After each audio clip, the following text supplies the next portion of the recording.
ભરૂચના કતપુર બજાર ખાતે બેકાબુ આઈસર ટેમ્પોએ 3થી વધુ વાહનોને અડફટે લેતા દોડધામ મચી હતી। પ્રાપ્ત માહિતી અનુસાર ભરૂચ શહેરના કતપુર બજારમાં એક ટેમ્પો બેકાબુ બન્યો હતો। ટેમ્પો બેકાબુ બનતા 3થી વધુ વ્યક્તિઓ અડફટમાં આવતા લોકોમાં નાસભાગ મચી જવા પામી હતી। ટેમ્પોએ રાહદારીઓને અડફટે લેતા મહિલાને ગંભીર ઇજાઓ થવા પામી હતી। ઘટનાને પગલે લોકોના ટોળા એકઠા થયા હતા। ટેમ્પો ચાલકથી બ્રેક ન લાગતા અકસ્માત થયો હોવાની માહિતી મળી હતી। સદનસીબે કોઈ જાનહાનિ ન થતા લોકોએ હાશકારો અનુભવ્યો હતો। ઘટનાની જાણ થતાં પોલીસે ઘટના સ્થળે પહોંચી તપાસ શરૂ કરી હતી।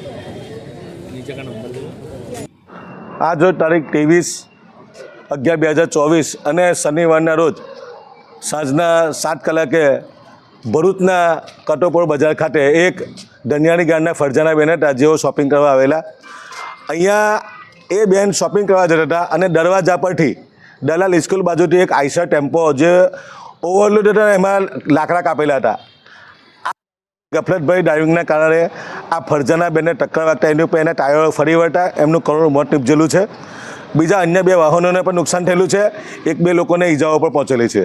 અમારો પ્રશાસનને સવાલ છે કે જ્યારે કલેક્ટરશ્રીનો જાહેરનામો છે કે રાત્રિના 8 વાગ્યા પછી જ બારદાર વાહનો ભરૂચ સિટીમાં પ્રવેશી શકે, આ જે આઈસર ટેમ્પો સાંજના સમયે દલાલ સ્કૂલ બાજુથી લાકડા કાપીને જ્યારે દરવાજા પર આવ્યો ત્યાં 10 ફૂટના અંતરે પોલીસ ચોકી હતી। જો આ ટેમ્પાને પોલીસે જતાં જ રોક્યો હોત તો આજે આ ફરજાનાબેન જેઓ એની પાછળ એમના પતિ અને 3 નાની દીકરીઓ છે એ યતીમ થઈ ગયેલા છે। આ પ્રશાસનની બેદરકારી કહેવાય।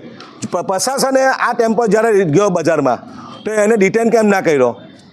શું પ્રાઇવેટ લોકોના વાહનો હોય તો પોલીસ અને વહીવટીતંત્રને ડિટેન કરે, અને જ્યારે આ એક લાકડા કાપવાવાળો ટેમ્પો દરવાજા પર ગયો, લાકડા ભરીને ઓવરલોડ ટેમ્પો રિટર્ન થયો, એના કારણે આજે જે ઘટના બની છે ગંભીર ઘટના છે। અમે આજે આ બેનનું જે મૃત્યુ છે એની સંવેદના છે, અમને દુઃખ છે કે આવી એક દુઃખદ ઘટના ભરૂચ શહેરમાં બની। પરંતુ આ ઘટનાની પાછળ અમારી એક માંગ છે ભરૂચ જિલ્લા પોલીસ અધિક્ષક શ્રી મયુર ચાવડા સાહેબને, બી ડિવિઝનના પીઆઈ શ્રી ફૂલટરિયા સાહેબને કે સાહેબ આની તપાસ થવી જોઈએ કે આ જે લાકડાઓ કપાયા છે પહેલાં તો એની પરમિશન છે કે નહીં, અને કલેક્ટર સાહેબનું જો જાહેરનામું હોય તો કોઈ પણ પ્રાઇવેટ વાહનો જ્યારે ભરૂચ સિટીમાં પ્રવેશતા હોય મોટા બારદાર તો એને પોલીસ દ્વારા રિટર્ન કરવામાં આવે। આ ટેમ્પાને જો અંદર ભરૂચ સિટીમાં એન્ટ્રી જ વખતે અને રિટર્ન કરી લીધો હોત તો આજે આ બેનનો જીવ ના જત। એટલે આજે અમે તમામ લોકો અહીંયા સિવિલ હોસ્પિટલે હાજર છે।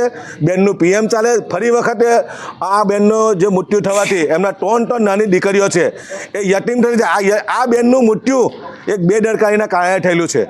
પહેલાં તો આ જે ટેમ્પો છે આ લાકડા કોઈએ કપાયા એની નિષ્પક્ષ તપાસ થવી જોઈએ, અને જો આ ટેમ્પાએ ગેરકાયદેસર રીતે અહીંયાથી લાકડાનું વહન કર્યું હોય અમે માંગ કરીએ કે આ બેનને 25 લાખ રૂપિયાનું વળતર પ્રશાસન તરફથી આપવું જોઈએ, કે એની પાછળ એની 3 નાની દીકરીઓ છે એની સંભાળ કોણ રહેશે। એટલે અમારી માંગ છે કે કાયદેસરની કાર્યવાહી થવી જોઈએ અને આ બેનને ન્યાય મળે, અમારી માંગ છે।